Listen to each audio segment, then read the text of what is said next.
Youngkin and his wife taking over and continuing on a lot of the good progress that we made. Just 3 days after Governor Northam proclaimed that Glenn Youngkin would run the economy into a ditch if elected, the outgoing governor welcomed Youngkin to his future home. The transition of power is underway, and so are the preparations for Youngkin's inauguration on January 15th. Temporary fencing is up around parts of Capitol Square, and bleachers are being installed for the event that's still 72 days away. We have live team coverage as Republican leadership arrive in Richmond today following their Election Day sweep. We start with political reporter Henry Graff with more on the meeting between Northam and Youngkin. Henry.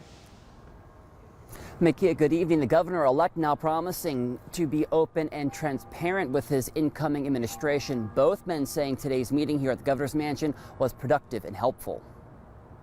To be welcomed with such grace into this home is incredibly humbling. A transition of power is formally underway at the state capitol, from Democrats to Republicans. Thursday, Governor-elect Glenn Youngkin met with his soon-to-be predecessor, Governor Ralph Northam. Please welcome our Governor-elect to be the 74th governor of the Commonwealth of Virginia, Mr. Glenn Youngkin. It wasn't just the men. Their wives joined as well. They spent more than an hour together. They had lunch. Beef tenderloin was on the menu, and toured the place the Youngkins will call home for the next 4 years. I think that what's most important in a moment like this is to actually have someone who you can call and ask questions. The unofficial transition started back in September, with Northam's administration reaching out to the top campaigns to get that ball rolling.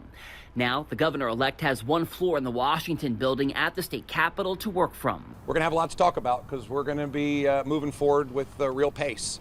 No hints today at exactly what's on the agenda for day one, but we do know ahead of that, Youngkin needs to make some 200 to 300 hires across dozens of state agencies. Those are at-will positions like agency heads and cabinet members, among others. Many top agency hires normally leave when any administration is done. We got a lot of work to do. Day one's going to come fast, and on day one we need to go to work. And so I just so appreciate your willingness to be so helpful as we head towards this next stage in Virginia's future.